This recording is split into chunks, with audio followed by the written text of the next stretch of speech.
What does a cheat meal look like when you're on keto? Hi, in case you're new to this channel, I am Slick Nick, your personal keto bro. For me, I don't do cheat days because for me, the whole concept of keto is keeping your insulin low.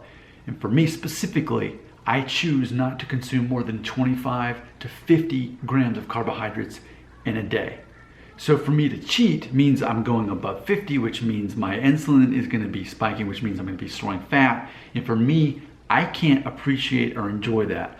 But I will say, over the last couple of days, I have found something that allows me to have more fun than normal by something I eat. And it doesn't really break my keto concept as far as what I'm trying to do. Again, keeping my grams of carbohydrates between 25 and 50 a day. So my wife and I both were talking, man, chocolate cake sounds good. But now that I'm keto, how do I make that work? Just have a tiny little slice.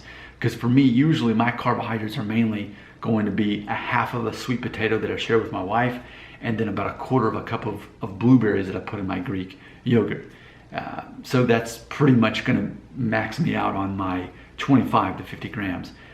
But I found a way to get around it. And granted, on days that I'm doing this, I'm doing less blueberries. I'm ultimately sacrificing something actually really healthy. I'm just not doing as many blueberries just to kind of get those numbers down a little bit. And you can see we've been eating this, but here it is. It's this, there you go. There's probably the best shot of it. And there's 2 slices left. So this is from Publix. That's a supermarket chain out here in Tennessee where I live. It's Greenwise, which is their brand. It's flourless chocolate truffle tort, made with Belgian chocolate, gluten-free. And it's a pound, and it costs $7. And it's 6 servings. You know, I pre-cut them. I mean, when you're as strict as I am about this stuff, it's not so much about the calories, but I'm still going to look at a serving size and see what does that amount to. So it said a 1/6 of this thing. So a 1/6 of this, and that's why I went ahead and cut it. So our final serving is tonight. My wife and I will both have a slice of this. But let's take a look at why I'm okay with this. So granted, a slice of this, 340 calories. Okay, that's a lot of calories, but I'm keto, so I'm not really paying attention to calories anymore like I was back when I was focusing on protein instead of fat.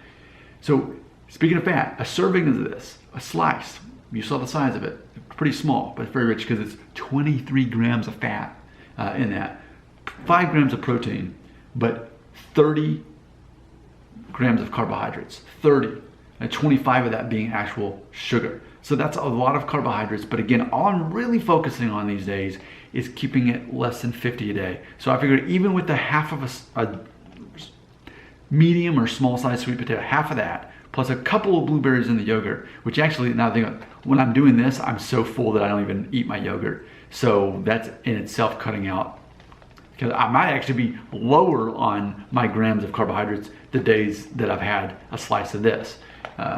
So there's 6 slices over the course of 3 days, Friday, Saturday, now Sunday night.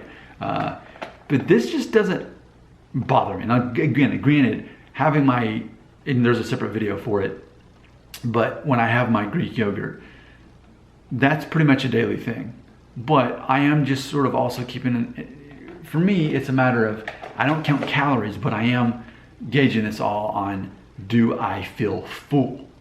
And the easiest way to feel full is to eat a bunch of fat, combine with protein, and combine with fiber like salad and kimchi and sauerkraut, that sort of things. But mainly it's focusing on the fat. Well, this is a lot of fat for cake. Like when I looked at the other chocolate cakes that they had there, they didn't have as much fat, but they had even more sugar. So it was like 43 grams for a slice or whatever. So I thought, let's try that. But bottom line is we love this stuff. So this is my new treat, really is the word, not really cheat meal, because for me, I'm just too committed to this thing. Like I don't want to go over the 50 grams a day. Like that's something in my heart, I've decided that's what I want to do. I'm proud of that. I'm an Enneagram type personality, type 1. We're all about structure. We need a code to live by. So I'm very happy with that number. This works into it. I call it a treat, but it's just really not messing anything up. And of course, it's not a meal that I'm wrecking or anything like that. It's just one special thing that I wouldn't normally have. But I am curious, where's the fat coming from in these ingredients? So the first ingredient is semi-sweet chocolate, which contains unsweetened chocolate, sugar, cocoa butter. It's got some soy lecithin, which I'm not a big fan of soy, and vanilla. The next thing is organic eggs, and then next is butter, then some more sugar. And that's pretty much it. So it's mostly butter, whether it's cocoa butter or just regular old butter. And I think that's why this is so keto friendly for me, is because it is largely butter, which that's a major part of what I eat every day, making sure I have my fats. Butter, it's the first calories I consume ultimately down to my MCT oil. So there you go. I'm very happy about that. It's really a treat. It's not a cheat, but even then, it's not really going against my own principles here. It's really not something I'm going to do every day just because it's a little bit more expensive compared to what I'm doing most days. Compare that to my Greek yogurt that I do. But ultimately, I really am glad that I found that. If you have anything you want to add it right here. And if you haven't already watched it, you can watch my video right there that goes over the 5 principles of being keto.